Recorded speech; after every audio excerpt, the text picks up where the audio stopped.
DD solar சொந்தங்கள் அனைவருக்கும் வணக்கம். இன்றைக்கி இந்த வீடியோவில் இதை பற்றி பார்க்குறோன்னு பார்த்தீங்கன்னா, நம்ம ஒரு 24 வோல்டு பிஎல்டிசி ஃபேன் பிசிபி பற்றி தான் பார்க்குறோம். இது ஒரு ட்ரைவ் போர்டுன்னு கூட சொல்லலாம். இது வந்து பார்த்திங்கன்னா ஏசிடிசி ரெண்டுமே கம்பைன்ட் அதிலே வந்துடுது.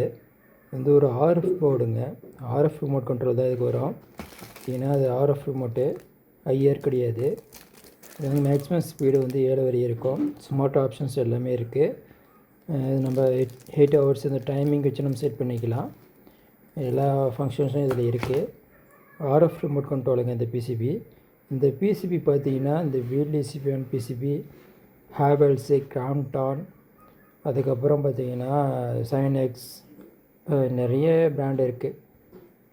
எல்லாத்துக்குமே இது மேட்ச் ஆகும். பிசிபி 35 வாட்ஸ் மேக்ஸிமம் பவர் வந்து இதில் யூஸ் பண்ணால் மேக்ஸிமம் 35 வாட்ஸ் ஃபேன் வரையும் யூஸ் பண்ணலாம். நீங்கள் ஆட்டம் பேக்கு எல்லா ஃபேனுமே இது மேட்ச் ஆகும்.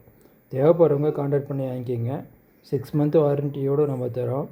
இந்த பிசிபி பார்த்திங்கன்னா நீங்கள் பேட்டரிலையும் யூஸ் பண்ண முடியும். 24 வோல்டு பவர் சப்ளை கொடுத்து நீங்கள் இங்கேருந்து கூட யூஸ் பண்ணலாம். பட் ஆனால் அந்த ஆப்ஷன் யாரும் யூஸ் பண்ண மாட்டேங்க. மேக்ஸிமம் ரேர் கேஸ் யூஸ் பண்ணுறது. நம்மக்கிட்ட பிஎல்டிசி சம்மந்தமாக எல்லாமே கிடைக்கும். அதாவது பார்த்திங்கன்னா பிஎல்டிசி சோலார் மோட்டார், ஏசி பம்புக்கான விபி ட்ரைவு, அதுவும் பார்த்திங்கன்னா டிசி தான். சர்வீஸ் சப்போர்ட்டு எல்லாமே இருக்கும்.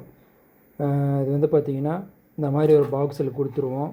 இது டாப்பில் வச்சு மவுண்ட் பண்ணுற மாதிரி தான் வரும். இந்த மாதிரி கேசஸ் போர்டு எல்லாமே நீங்கள் வந்து டாப்பில் வச்சு பாருங்கள். இந்த ஹோல்ஸ் இருக்கும், வச்சு நீங்கள் மவுண்ட் பண்ணிக்கலாம். ஏசி சப்ளை இதில் போகும். இதில் வந்து வைண்டிங்க்கு போகிற சப்ளை யூவிடபிள்யூ இதை கரெக்டாக நீங்கள் லைன் பண்ணி கொடுத்துக்கலாம். இதிலே மென்ஷன் பண்ணியிருப்பாங்க. ஓகே ஃப்ரெண்ட்ஸ், இந்த வீடியோ பிடிச்சிருந்தால் மறக்காமல் லைக் பண்ணி ஷேர் பண்ணுங்கள். சப்ஸ்கிரைப் பண்ணிக்கோங்க. முடிஞ்ச அளவுக்கு ஷேர் பண்ணி கொடுங்க. Thank you friends.